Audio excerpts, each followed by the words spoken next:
So we are on the main stage with the amazing Alice, who has as many titles as we probably do. She is a documentary filmmaker, an activist, and co-founder slash co-CEO, shall I just say, of Earthrise Studio, which, by the way, if you haven't checked that out, obsessed with Earthrise Studio. I mean, it's quite a new thing, isn't it? I mean, it's a great place to kind of start. How is all that going, and how did it come about, Alice?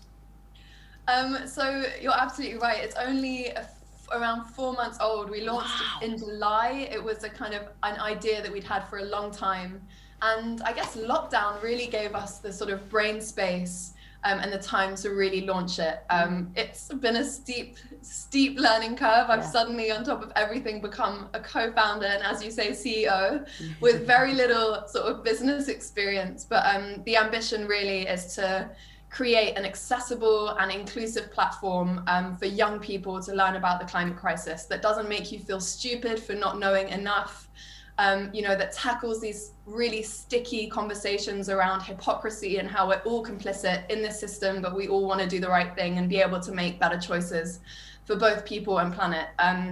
So at the moment, we're sort of launched as a platform on Instagram. We have huge ambitions, but right now we're just micromanaging and arguing over every detail of Instagram posts. But the only way is up. It's going to get better from this. Can I just say, in 4 months, you guys have got yourselves to 100k followers. Like, that speaks to how hungry people are for that kind of content. It speaks to the change that people want to make. Have you found that, like, actually when you open the conversation, it's not that hard to talk about it? 100%. I think one of the things that we're battling on a day-to-day basis is the feeling of powerlessness that so many of us feel, particularly young people. We know the situation the climate is in. We want to do the right thing. We just don't know how to take action. Yeah. And I think arming people with knowledge in a way that is accessible, it's bite-sized, is just crucial, really. And for us, we're constantly navigating the line between how do we express something in simple terms in a way that's easy to understand, whilst also doing justice to the science and the complexity. So always citing our sources, but making it speaking like young people do, and making it for a young audience. We say that our audience, we call them the climate curious. So people who might not be out on the streets with different activist groups, but know that there's an issue and want to do something about it.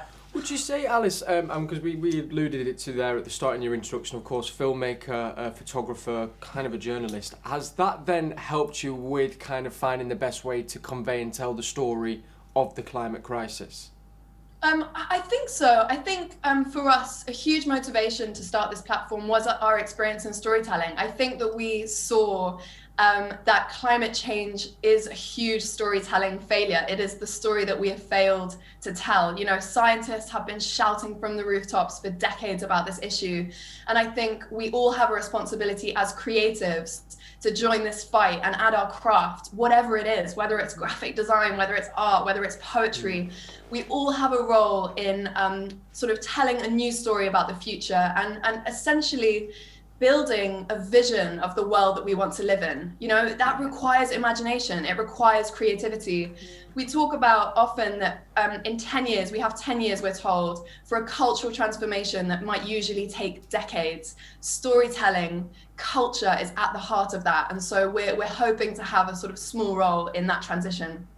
I mean, if you could be any more inspirational, you're just like, okay, sure, Alice, we'll get into it. I'm gonna pick a bone with you because we're obsessed and we're just now calling him our granddad.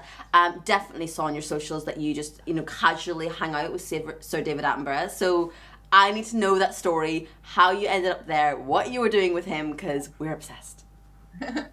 I still sort of can't believe that happened, but we were very lucky. Me and my partner Jack, who's also the co-founder of Earthrise, we went behind the scenes on the filming of David's new film that's now on Netflix in Kenya. And I always remember the moment that we arrived at the house where they were doing some of the shooting, this lodge in the Masai Mara in Kenya.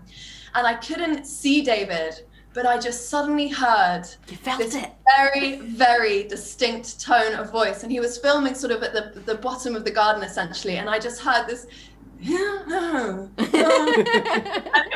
I couldn't see see him, but it was unmistakable. David Attenborough is in the house. And we had these sort of very surreal few days where we got to watch him work and present and go out in the field with him. So that was surreal, yeah. I very rarely get envious of things people do. Like, someone could say they've met Beyonce, and I'd be like, oh, but Alice, she hung out with Sir David Attenborough, so... Levels. Yeah, levels. That's the level. Alice... I wouldn't mind hanging out with Beyonce, just to say, if anyone wants to give me that opportunity. Yeah, and then let us know how that goes next time Right? as well. Yeah. And if you need someone to tag along, We'll be there. I'll be there. No, we'll be there. Alice, moving forward then, of course, because we've got so many brilliant kind of speakers and panels and lots of thought-provoking conversation. Within this, it can seem a little bit overwhelming, and we're kind of trying to find that balance of it feeling quite, presenting the sad truth of it, while at the same time trying to bring those messages of inspiration and hope. You've been involved in this conversation for a very long time, and also been very involved in the heart of the activism of it all. What is it, kind of a broad question, but what is it that brings you hope, and what are the best ways in which people can go out and make a difference? I think you're touching on something really, really important there, and it's hope and optimism. I can tell you from my own journey in activism, even just as recently as a year ago, I felt paralyzed and frankly a bit in despair. I was completely overwhelmed by what I was learning, what I had learned from meeting communities on the front lines of the climate crisis, for whom this is already an everyday struggle. Climate change is not something that's happening far in the future. It's very much here and it's happening. And I think over time, I've realized that hope is all we have, and we have to hold on to it. And that comes back to what I said earlier. It's hope to build a better world. Hope doesn't have to be found in positive news. There's a lot of negative news. I find hope in taking action, and we can all take action. Whether it's, a tiny day-to-day changing your diet, whether it's going out onto the street, there are so many ways. Hold on to this vision for a better world, and we will all get there. You don't have to be a perfect environmentalist to join this fight. If everyone had to be a perfect environmentalist, we would have a very, very small movement. So please, whoever you are, add your voice to this fight. We need you. Oh, do you want to come here and we'll just leave? Yeah, we'll just close the It's Time Festival with that. I think we're done and you can just do this job. Alice, amazing. It is always so beautiful to have you on and hear you speak so brilliantly. What have you got coming up quickly before we bid farewell?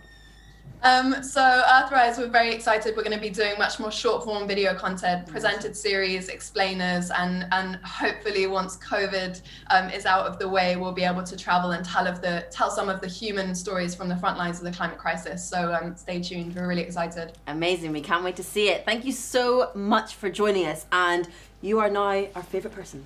Thanks, Alice. Bye. Bye.